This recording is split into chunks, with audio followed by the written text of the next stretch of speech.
We've got some indication of a team who's going to be helping us. We've got an idea of where we're going to go on an environmental scan.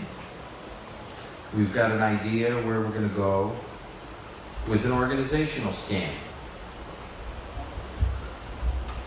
Is there anybody here who's unclear about these three?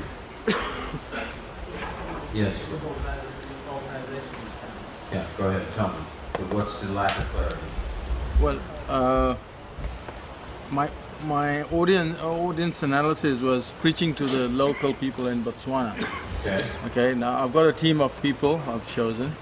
I'm looking at those 4 things on the screen there, and I'm trying to relate them. Okay. So what Prabhuji is saying is that he's not 100% clear what an organizational scan is. So let's go through it again. Yeah, go ahead. The first one is quite easy. The first one is quite clear, but then the other ones are a little bit, especially corollary elements. Time to question everything. This is a little bit unclear. And we're going to spend some time on the development of corollary elements, and that's what we'll do next. So on that point, I can understand why it's unclear. The keys is clear for me. The key result areas, though, you're clear on that. Yeah. Okay. So here's some things that I'm going to need to know as an organizational scan. How many congregational members do I have that are currently not engaged, that might be engaged? What's the total amount of initiated disciples that are in my area that I can call upon to do service? Do I have their resumes? Do I have their areas of interest? Do I know what kind of service they would want to do? When was the last time that I spoke to them? Do I even have their phone numbers? Am I currently running a deficit where every month I'm just scraping by just to be able to pay the bills? If I'm going to start some new things, because of course some new things I can start without any money. I don't need money all the time to start new things, but sometimes to start new things I do need some money. So do I have any available money? How much money can I afford to spend or to deploy into doing new things?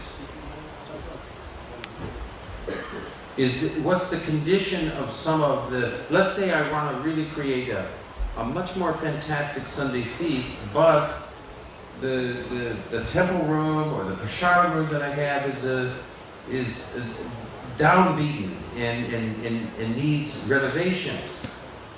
So if I'm going to really choose to do a really nice Sunday feast, how can I do it if I don't have a fixed up facility or something like that? So, and if I don't have the money, well then maybe I should be choosing to preach to people or do fundraising first or some such thing, okay?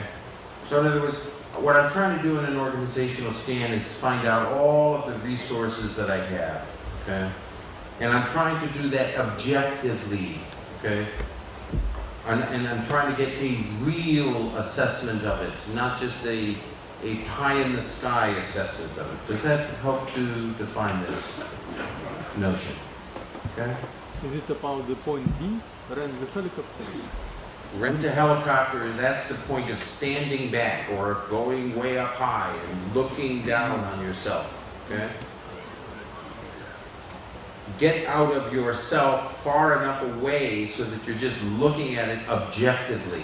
Okay? Not as a person who's attached to your temple, who's in charge of your temple. Look at your temple as if you were like me. I'm a guy who lives in Los Angeles. I know enough about ISKCON temples to be dangerous. And then I'm going to now fly into your place and I'm going to say, okay, what's going on around here? How many devotees do you got? You got names for them? How much money do you have in the bank? You know, in other words, I'm going to get an inventory of everything, right? And because it's not my temple, so to speak, I'm going to be doing it objectively, okay?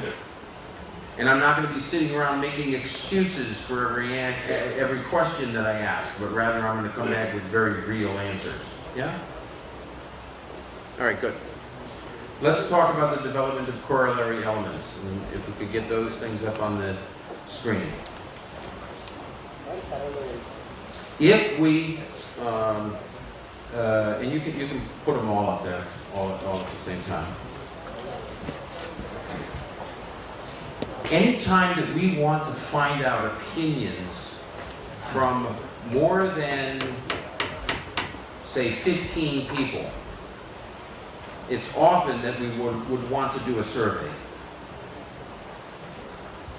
And then in some cases, doing a survey is just the best way to do it.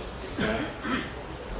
You're going to see in the next couple of days in our plenary sessions that I'm just going to be in general to the entire group describing the fact that we're going to be asking you to engage in a whole lot of surveys. We want your opinions, but then if I spend time with you, and then with you, and then with you, getting detailed opinions on a variety of different topics, by the time I get to this 15th or 16th or 18th devotee, I've started to run out of time. Because I'm going to spend an hour here, an hour here, an hour here, right? And in the meantime then, if I've only talked with 15 people, and now I'm going to make conclusions on just talking to 15 people, well, that's potentially dangerous. So let's say I have a big congregation, and there are 200 initiated devotees in that congregation, and I want to find out some opinion on some topic. It's often a good idea to do a survey. So surveys can be very, very valuable. One time in Los Angeles, not in Los Angeles, what do they call that? The United States, we did a survey of all the temple presidents, and that was a 35-page survey. Extraordinarily detailed on many, many, many different aspects of their temple. And it told the GBC a whole lot about what they had and what they didn't have. And it actually motivated the GBC strongly to try to make at least some improvements. So survey is very important. Having a sense of history. Now you all know your history. There may be some people who don't know, maybe you're a temple president for the last 2 years, and there was another temple president there for the 8 years prior, so maybe you're not completely aware of your history. Spending time with devotees that have been there for a long time, and having some understanding of the history of what's happened in that city is a real good thing to have. Certainly, with the GBC, having a sense of history is pretty important. And fortunately, in many ways, the GBC has its history documented in the form of resolutions, so you can go back and see historically what they did.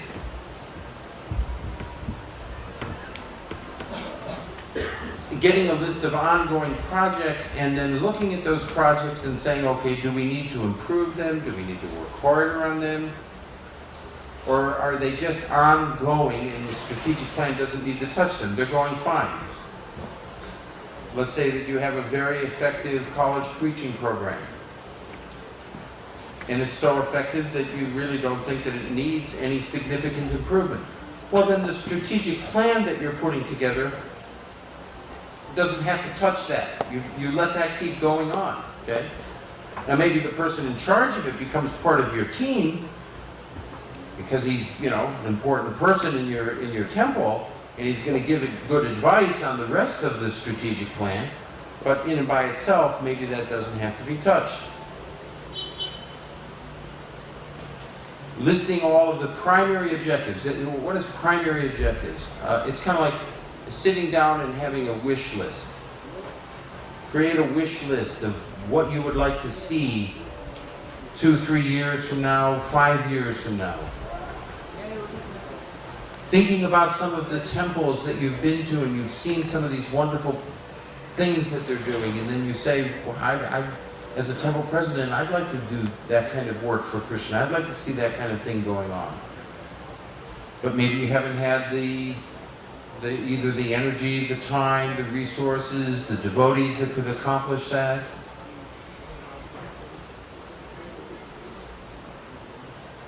This notion of constituencies, this relates to the type of people in my congregation. And how can, and of course as a leader, we're constantly thinking, how can we engage these people more in Krishna service? And how do we engage people in Krishna service? They come to the temple to do service, they come to the temple to learn more about Krishna consciousness so that they can practice Krishna consciousness. Some people, the best service they can do, or one of the services they can do, is give money, so we engage them in fundraising. Ours is a very personal movement, so when we start looking at constituencies, we start also thinking, how can we serve that person? And how can that person help the Krishna consciousness movement? Any question on this development of corollary elements?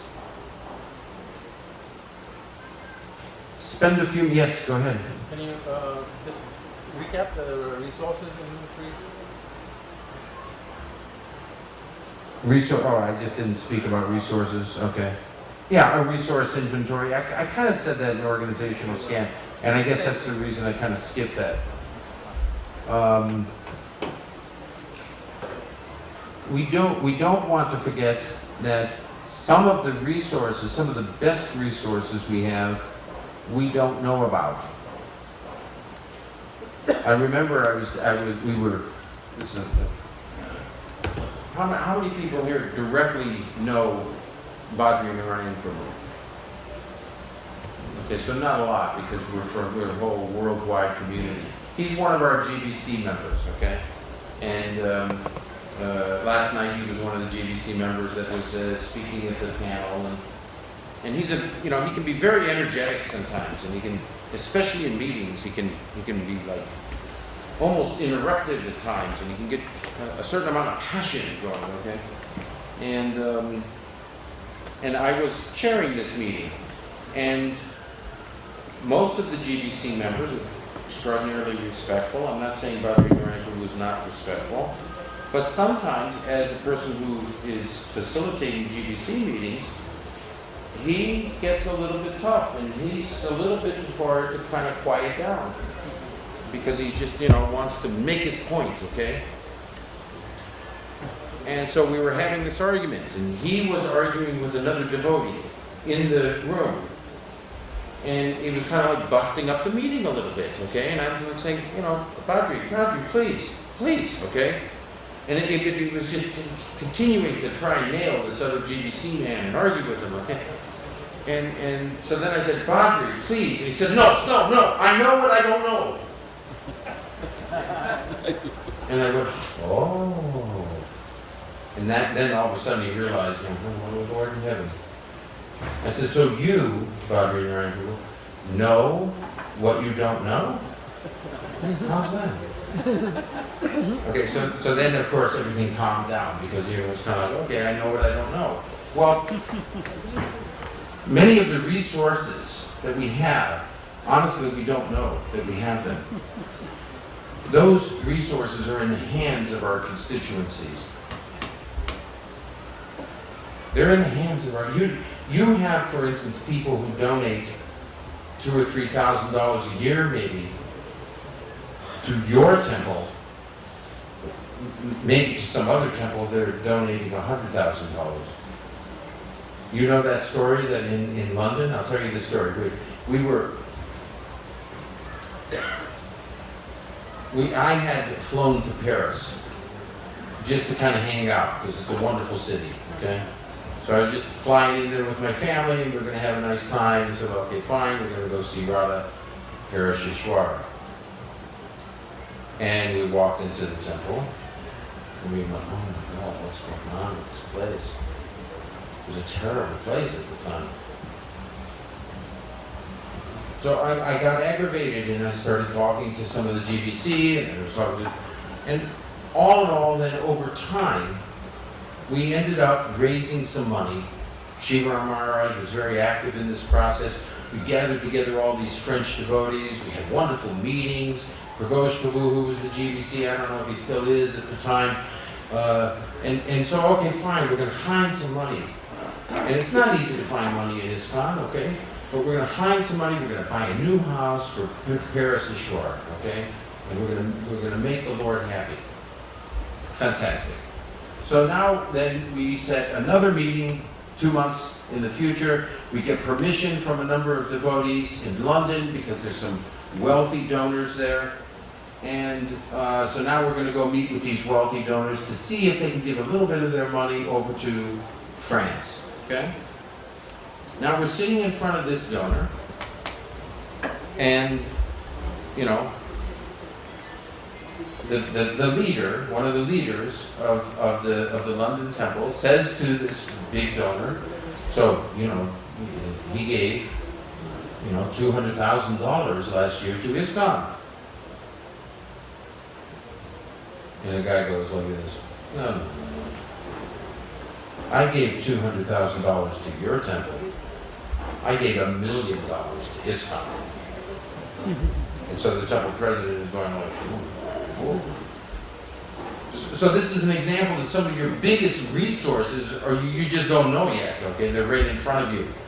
You haven't like, so, you know, doing this business of developing an organizational scan, doing this business of corollary elements, very, very important. Trying to find out those things that you don't know, because the fact of the matter is you don't know what you don't know. Any questions on this? Is it, how you going? Okay, so I'm not going fast enough, yeah. It's all information gathering, right? Information gathering, Okay. that's right. It's another way of saying it, all information gathering, fine.